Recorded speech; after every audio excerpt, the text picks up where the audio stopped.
way, in this hypothetical situation, I'm neither rooting for the USA nor the rest of the world. I'm just interested in the numbers. What? That's very far. Get away from Ireland there. Go away. So today I'm going to react to a video I thought I had already reacted to, but apparently not, because recently, I guess, some world events have been on you guys' mind. What does she mean by that? A lot of you guys asked me to react to this video, the United States versus the world. Dun dun dun. In case you guys didn't know, I'm a lover, not a fighter. I am not into politics, especially on this channel. I don't like to talk about them, but I respect people who go to war for their country. Do I respect the powers that be? Not so much. Any of them. All of the above.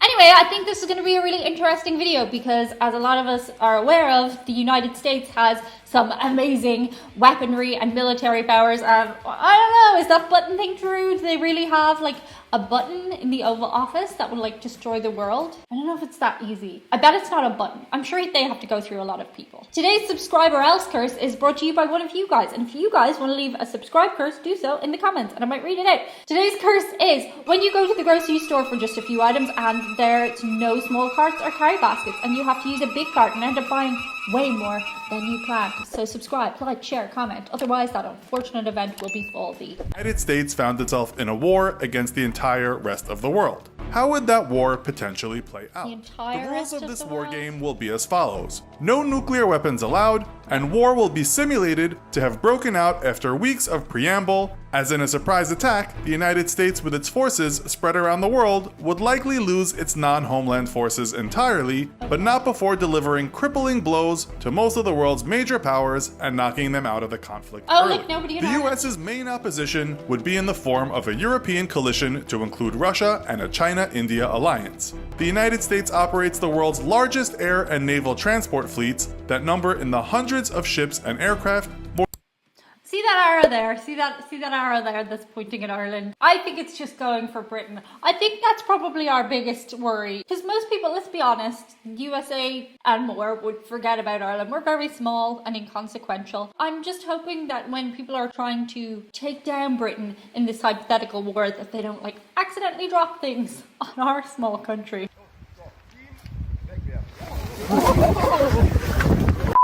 More than most modern nations combined. This lack of mobility will prove to be a major weakness for the global alliance and severely hinder their ability to respond to US actions. Today, the United States operates its forces in every geographic area of the world and has split its command structure into 9 combatant commands, 6 responsible for global geographic areas of responsibility. In the weeks leading up to the outbreak of war, the United States would likely pull its forces out of Europe and non-American bases in the Pacific, disbanding its European, African, and Southern commands, with the US bolstering its forces in the Middle East in bases in Afghanistan and Iraq with one goal: destroying the major oil refineries and distribution centers while denying access to the sea lanes that transport oil from the region. 81% of the world's oil reserves are located in OPEC countries, and over 60% of the world's oil passes through the Arabian Sea alone. The US's strategic goals would be simple: shut off the global oil tap. With the world's 12th largest oil reserves, the United States could easily supply itself while denying the rest of the world access to vital Middle East oil. Wow, Europe, which would represent the United States' most formidable adversary,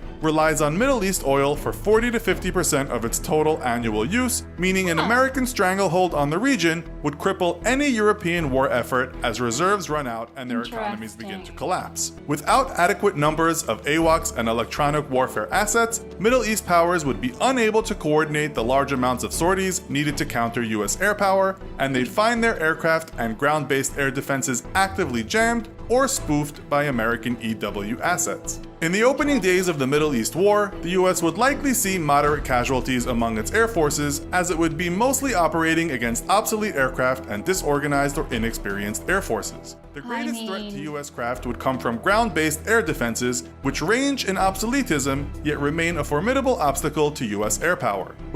Okay, I know this is like the video, but this is why I hate war. I mean, most people, I'm thinking nobody goes, I love war, but moderate, deaths, that's not good in any way. Concentration of American power in the region, it's a foregone conclusion that Middle East powers would have begun to move their air defenses to protect vital oil shipping routes and manufacturing/distribution centers. Yet Desert Storm proved how effective the United States can be at dismantling a nation's air defense network, and most nations in the region have invested little into modernizing their defense infrastructures in the years since. A single sunk supertanker could block the Suez Canal for weeks, shutting down one of the most important oil trade routes in the world, while constant harassment by American air power would make the Straits of Hormuz impassable. With few major Sorry, I'm just picking up on the little bits that I understand, and harassment to me there is akin to pester power, and pester power often works when you want to get things done in life. Can I?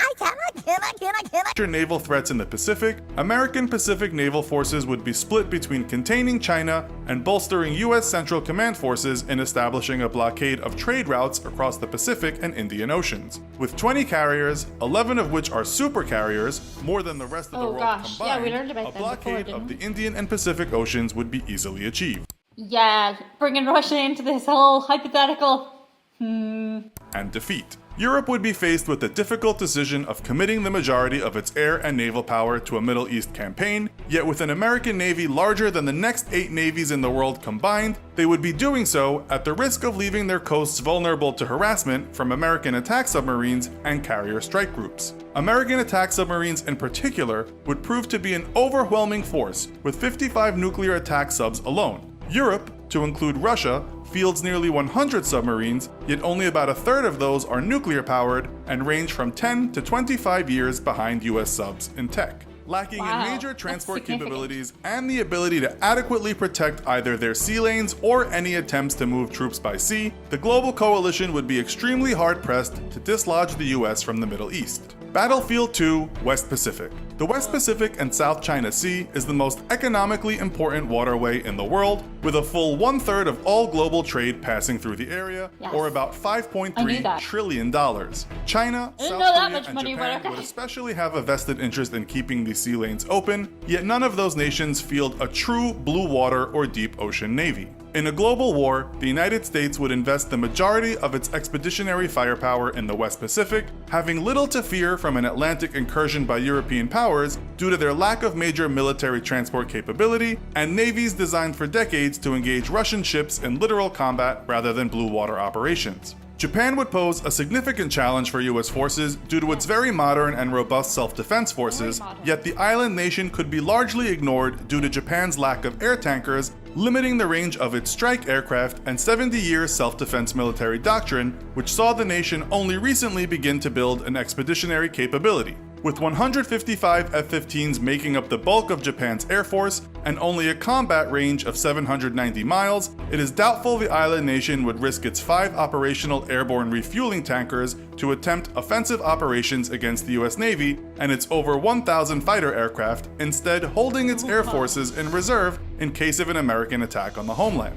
Though China lacks a navy formidable enough to threaten US Pacific forces, it more than makes up for this shortcoming with its ballistic missile forces. Its DF-26 ballistic missiles each have a range of 3,000 to 4,000 kilometers and would threaten any US base or ship as far out as Guam, and rendering it inoperative as a military forward staging area for weeks. This would force America to rely on its naval assets in the region, which would be the secondary targets of China's opening barrage. Though long touted as carrier killers, China's DF-26 and DF-21 ballistic missiles each rely on a very long and complex kill chain, or chain of military assets required to recon a target, track it, and guide a missile to it. In order to accomplish this, China operates 30 Yaogan tracking and reconnaissance satellites grouped into constellations that, working together, would provide China 16 opportunities per 24-hour period to accurately target a US Navy vessel to within 10 kilometers anywhere in the Pacific. With every US destroyer and cruiser able to carry the SM-3, this could potentially pose a serious threat to Chinese space assets and degrade the capabilities of their ballistic missile forces. In a push into the Pacific, however, the US would still suffer heavy casualties among its fleet due to Chinese long-range missile strikes. It's probable then that while it works to destroy Chinese space assets from afar, America would instead send its nuclear attack submarine fleet to blockade Chinese waters. China operates about 60 submarines, Yet for years, those subs did not go on patrols or even leave port as they were often sidelined by maintenance issues. Only as recently as 2011 did Chinese subs actually begin to leave port, giving US subs the opportunity to tail them and discover that Chinese submarines were surprisingly easy to find and track due to their noisy nature. Defense experts estimated that Chinese sub technology was 10 years behind Russia and about 20 years behind the US. The US, meanwhile, operates 55 nuclear attack submarines, with most of these being of the modern Virginia class. Armed with torpedoes and a complement of Tomahawk cruise missiles, Virginia attack subs could easily threaten Chinese surface and subsurface vessels and join its Ohio-class ballistic missile submarines in cruise missile attacks against Chinese inland industrial and military installations. Also reliant on South Pacific trade routes, would certainly dispatch its naval forces to attempt to break a US blockade, but would face the same issues in challenging US subs that China would, having only 15 active submarines and also lacking in modern anti-submarine warfare capabilities. The Indian Navy would quickly find itself overpowered by American attack subs. Employing a combination of its submarine and anti-satellite assets, the US would likely break through the Chinese ballistic missile shield within 30 days and enact a complete blockade of the South Pacific, strangling regional powers economically. With a blockade of Middle East oil exports, the global war would then become a war of attrition, with the US starving out the world's major powers while able to sustain itself off its own domestic oil reserves, and Venezuela in order to seize its oil reserves as well. Ultimately, the US Navy, the largest and best equipped in the world, would be the deciding factor in a global war. With such overwhelming firepower superiority, the US Navy, backed by the US Coast Guard, could easily defend the Atlantic sea lanes from any European incursion while enacting blockades of major oil shipping routes through the Persian Gulf and Indian and Pacific Oceans. And in the end, the entire global economy would likely shrink to levels not seen since the end of the Second World War. Right, well, that was an interesting little hypothetical scenario, wasn't it? Think of during that whole thing is how unlikely that particular scenario is to happen. The United States versus the rest of the world. Also, yeah, obviously Russia had a huge part to play in the rest of the world side there, so interesting. I'm trying not to. I didn't realize what a huge part oil had to play in the whole thing. And I know that might sound naive, it's just not my area. I don't know things about oil and politics and stuff like that. Yeah, obviously, if you cut off the oil supply, that would be as bad as starving us out, which was very effective to the Irish in older times. Today I want to shout out a couple of people, and those people are... The first shout out comes from this gorgeous girl, Jett. She would like to acknowledge all of the lovely pet owners and pet parents. She thanks them for the treats, walks and playtime that they give to her friends. And of course she sends head scratches and belly rubs to all of her friends, especially Chewie. Hi Chewie from Jett. Hi Jett. Oh, thank you Jett, we love you. The second shout out comes from Tim Donnelly. He wants to shout out both Editor Diane and Chewie. He says Editor Diane is the unsung hero of this channel and Chewie is the channel's pretty face. No doubt, Tim, and thank you so much. That's it for today. See you guys on the inside. Bye. Are you good? You did very well on your shout outs. You did such a good job. Oh God. The Americans are coming for us. Hi, Chewie.